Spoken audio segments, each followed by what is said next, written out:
Boa noite. Outro estudo do livro Consciência Espírita estamos iniciando agora. Hoje estamos tratando do início de uma temática nova, que está no capítulo 5 da obra, A Fuga ao Propósito e Programa Existenciais, e que nós iremos abordar essa fuga que se dá normalmente pela chamada preguiça moral. Nós temos aprendido ao longo do estudo deste livro as questões relativas à programação e aos objetivos maiores da nossa reencarnação na Terra, aonde agora marcamos esse encontro com a doutrina espírita, e aonde emerge de forma bem clara os objetivos maiores da nossa existência. Não obstante, muitos espíritas, ao retornar ao plano espiritual de forma desastrosa, mandaram, através de diversas obras mediúnicas que temos analisado, as razões pelas quais os seus objetivos e propósitos não foram alcançados. É sobre isso que nós estamos tratando, que é exatamente o tema do capítulo 5 do livro Consciência Espírita. Vamos agora para a introdução, através do comentário de um texto do Espírito Emmanuel. Esse que se encontra nas Cartas Universais e Apocalipse. Carta a Tiago, capítulo 5, versículo 13, do Evangelho comentado por Emmanuel. Se a inquietação te bate à porta, busca a prece e medita. Amigos espirituais, benfeitores de tua paz íntima, acudirão em teu socorro, inspirando-te o roteiro a seguir, com palavras consoladoras e reconstrutivas em forma de pensamentos santificantes. Vamos fazer aqui algumas observações para iniciar o nosso tema. Quando Emmanuel aqui coloca, de uma forma condicional, se a inquietação te bate à porta, referindo-se ao mundo de provas e expiações em que estamos encarnados, é lógico que mais cedo ou mais tarde as inquietações batem à nossa porta. E o recurso eficaz que a espiritualidade nos traz é busca a prece e medita. Porque ao fazermos isso, nós estabelecemos um campo de sintonia, abrindo portas adentro de nosso íntimo para perceber conselhos, orientações, sugestões dos espíritos que nos querem bem, dos amigos espirituais, que, como Emmanuel aqui lembra, acudirão em teu socorro, inspirando-te o roteiro a seguir. O que eles esperam de nós é apenas o esforço da nossa vontade em nos aquietarmos, em confiarmos no amparo da espiritualidade, para que aí, encontrando a nossa mente asserenada, eles possam melhor nos ajudar, com palavras consoladoras e reconstrutivas, em forma de pensamentos santificantes. Entendamos aqui santificantes como espiritualizantes, que nos eleva às vibrações. Esse é o resultado do nosso esforço em nos aquietarmos e possibilitarmos a espiritualidade a nos ajudar com mais eficácia. Vamos então para o nosso tema, a fuga ao propósito e programas existenciais. É imprescindível assimilar a doutrina espírita nas entranhas da própria alma, para que seja vivida nas ações cotidianas. Para senti-la, porém, urge compreendê-la raciocinando.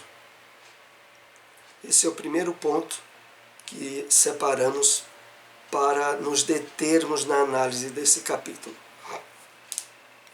Então,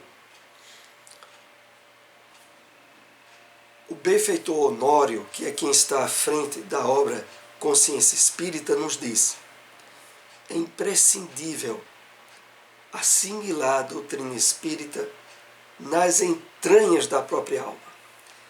Entranhas é na nossa parte mais íntima, é na nossa consciência. É imprescindível, é de uma necessidade imperiosa que isso se realize. Para quê? Para que ela seja vivida nas ações cotidianas. A princípio, nós trazemos uma série de hábitos e condicionamentos do passado que vão de encontro aos valores que a doutrina espírita nos apresenta. Valores que estão assentados profundamente no Evangelho do Cristo. Mas o nosso psiquismo, acostumado ao materialismo e às reações instintivas e emotivas, tem que fazer todo um trabalho de reestruturação. E para que esse trabalho seja exitoso, é preciso assimilarmos a doutrina espírita no íntimo do nosso ser, abrindo-nos de forma ampla e completa a uma profunda modificação na nossa maneira de enxergar a vida, de interagir com o plano material e de fincarmos de forma definitiva os objetivos, os compromissos espirituais que trouxemos para realizar na presente encarnação. Encerrando esse comentário, ele nos diz: para senti-la, porém, é urgente compreendê-la, raciocinando. Que é exatamente o que a espiritualidade benfeitora faz quando vamos estudando e nos aprofundando na revelação espírita. Como nas obras de André Luiz, de Manuel Filomeno de Miranda e de outros grandes espíritos que sempre nos chamam ao uso da lógica, da razão, em tudo aquilo que eles vêm nos revelando sobre o mundo espiritual e a atuação das leis divinas. Analisa o teu conhecimento doutrinário nas horas de decisão. Em tais circunstâncias é que demonstrarás para ti mesmo e para os outros como se te gradua o brilho do Espiritismo no âmago da razão. Então, nós somos convidados constantemente a isso, a analisar o que é que nós já conhecemos, já estudamos em termos de doutrina espírita, para aplicá-lo, sobretudo, nas horas de decisão, nos momentos de teste, nas aflições, nas dificuldades, como, por exemplo, agora, em plena pandemia do Covid-19, o espírita, em particular, que tem recebido inúmeras informações sobre esse período que a humanidade passa, tem informações subsidiárias, em detalhes, dos motivos pelos quais a humanidade como um todo tem passado por essa provação coletiva. Então é agora, é nesses momentos de crise, de decisão, que nós somos mais chamados a aplicar os valores espíritas e não nos permitirmos sintonizar com a onda de desassossego, de ansiedade, né, até de depressão, que tem se intercalado tanto na espiritualidade encarnada quanto na desencarnada, e que tem nutrido uma onda de pessimismo e de tragédia cada vez maior. Então, utilizar esse período de provação coletiva para aprofundarmos mais ainda o conhecimento espírita e a vivência desse conhecimento são imprescindíveis. Pois que, em tais circunstâncias, é que demonstrarás para ti mesmo e para os outros como se te gradua o brilho do Espiritismo no âmago da razão.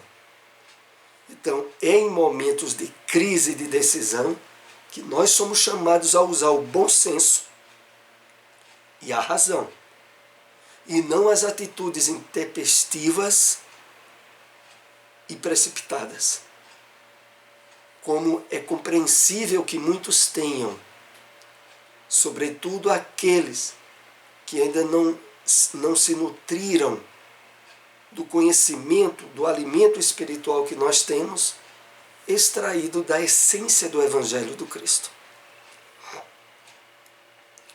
Os espíritos superiores nos lograram ensinos espíritas que se estabeleceram pela busca da verdade. A realidade do espírito imortal em contato com as leis divinas na própria consciência, para que possa amá-las e cumpri-las. O que está nos sendo dito aqui é o seguinte: é preciso estarmos bem conscientizados de que a realidade do mundo espiritual que nos é demonstrada através do conhecimento da doutrina espírita tem um propósito muito singular, diferenciado de qualquer outra religião, cristã ou não cristã.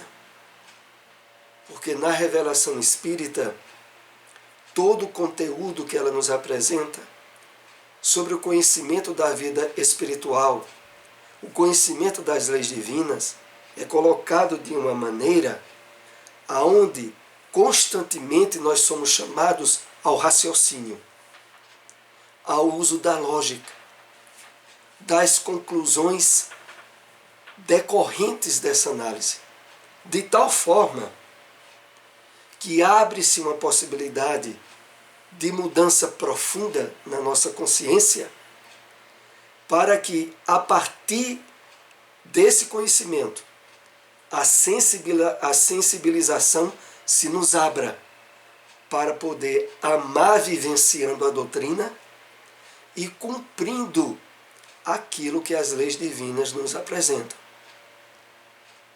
Então, é lógico que, decorrente disso, a expectativa da espiritualidade em relação a nós é muito grande. Porque nós recebemos um vasto material para isso. O espírita ele não é chamado a uma transformação íntima profunda sem que não tenha sido lhe dado bases racionais e lógicas completas.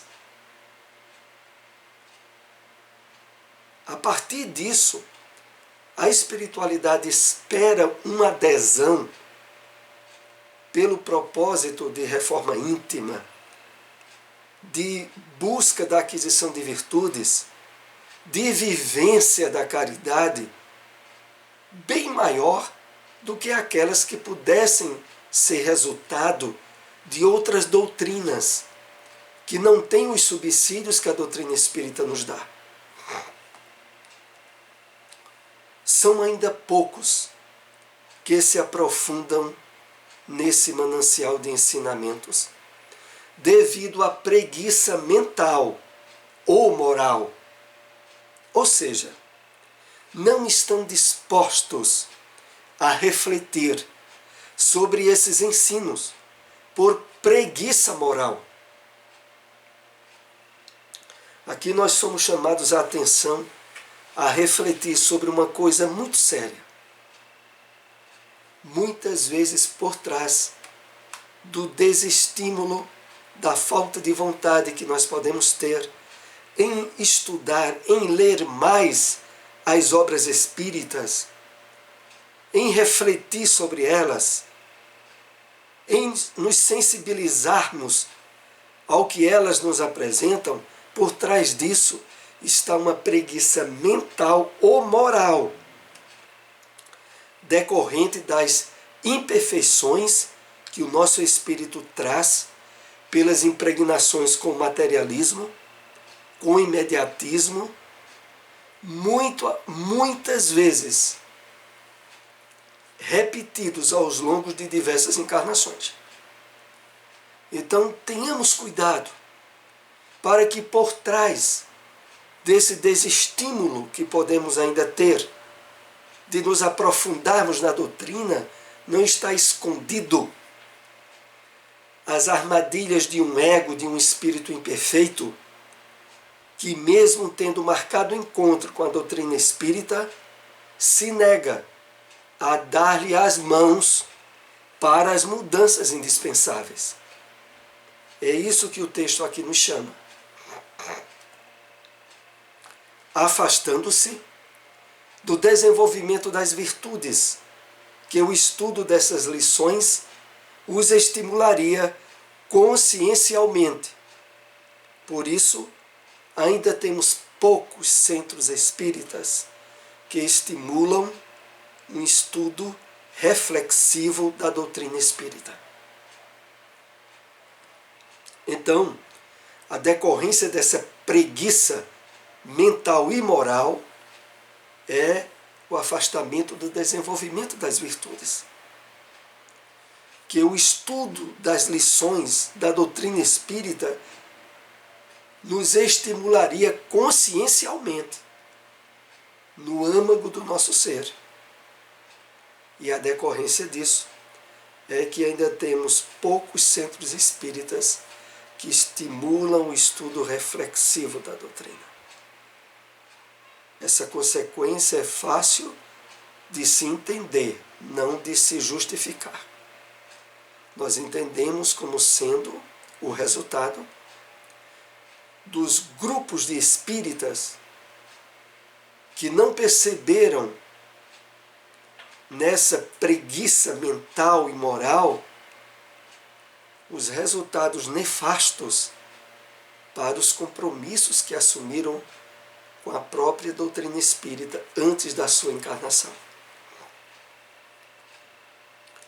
No cerne de toda a questão está o espírito imortal, superando a tendência ao comodismo, que é impulsionada pela preguiça que sempre espera das forças externas o que deve ser vivamente realizado pelo esforço próprio do ser. No cerne, no âmago de toda essa questão está o espírito imortal, superando, se esforçando por superar a tendência ao comodismo. E de onde vem essa tendência ao comodismo, que é impulsionada pela preguiça, que sempre espera das forças externas, o que deve ser vivamente realizado pelo serviço próprio do ser. Toda essa frase final é para nos levar ao seguinte entendimento: há muitos espíritas que protelam seus esforços de renovação íntima e de aperfeiçoamento moral para outras encarnações e dessa forma fica atribuindo a forças externas, a outras oportunidades reencarnatórias para, de fato, vivenciar os propósitos que ele percebe ter sido apresentado pela doutrina espírita a ele. O espiritismo, diferente de todas as religiões que tratam da reencarnação, sobretudo as doutrinas orientais, aonde há um certo comodismo, as situações econômicas, sociais e espirituais naqueles povos, face a eles não terem o subsídio mais importante de todos associados à reencarnação, que é aquele apresentado pelo Cristo, ao nos propor o caminho de libertação, que também é sinônimo de iluminação, e que vem através do esforço próprio, de imediato. Por isso Jesus havia dito: aquele que quiser vir após mim, negue-se a si mesmo, tome a sua cruz e depois me siga. É muito diferente de algo como aquele que quiser vir após mim, confie em mim e deixe as suas mudanças para outras oportunidades encarnatórias. Claro que não tem nada a ver com isso. Então o espírita recebeu de forma ímpar o conhecimento da reencarnação, porque dele é pedido que esse conhecimento sensibilize ao máximo no trabalho de iluminação íntima, de renovação, que deve ser encetado de imediato na encarnação atual e não em outras futuras.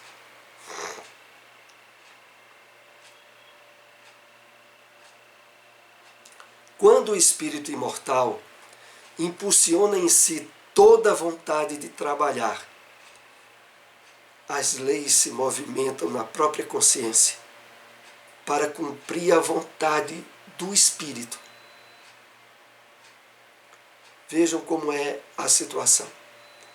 Quando, de fato, nós estabelecemos sinceridade no propósito de trabalharmos a nossa renovação íntima, quando isso está expresso em nós,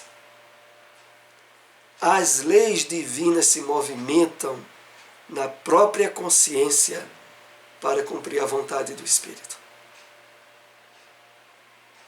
Isso é algo absolutamente certo. Não é promessa, é lei. Utilizando uma expressão no livro Os Mensageiros de Aniceto. É lei. Na medida em que, de fato, nós quisermos esforçarmos-nos para nos melhorar ao nosso lado, espíritos que farão o máximo para o êxito dos nossos propósitos. Deus, em sua misericórdia e bondade, criou a lei de causa e efeito, justamente para que não pudéssemos permanecer eternamente fazendo mal a nós mesmos e ao nosso próximo.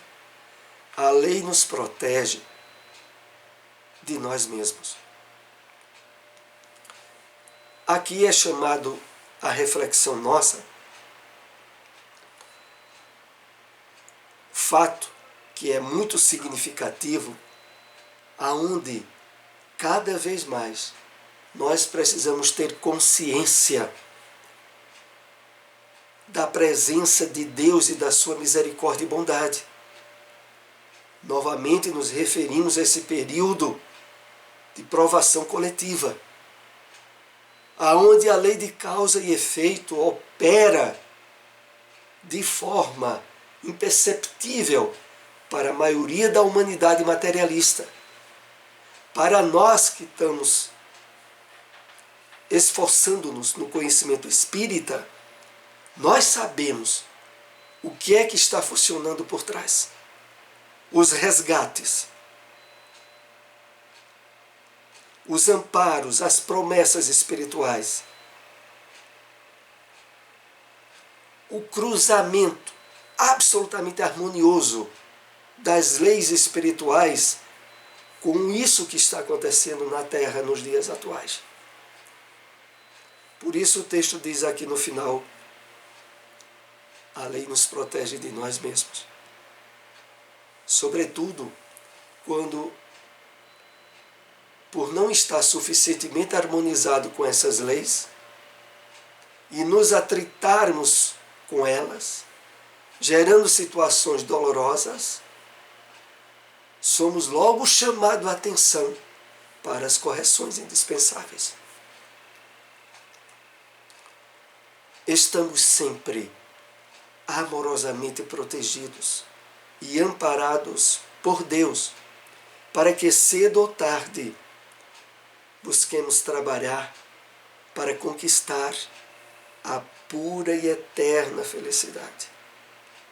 Claro, devemos procurar o mais cedo, mas o que aqui é mais importante destacarmos é esse trabalho de conscientização que precisamos mais do que nunca estabelecer em nós esse amparo amoroso e essa proteção de Deus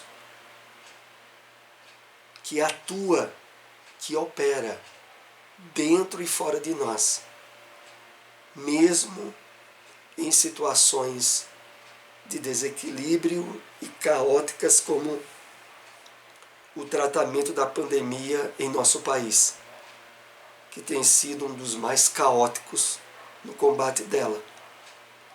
Por trás, mesmo que não entendamos claramente, o funcionamento perfeito das leis divinas, resolvendo questões e situações existenciais importantes para cada um de nós.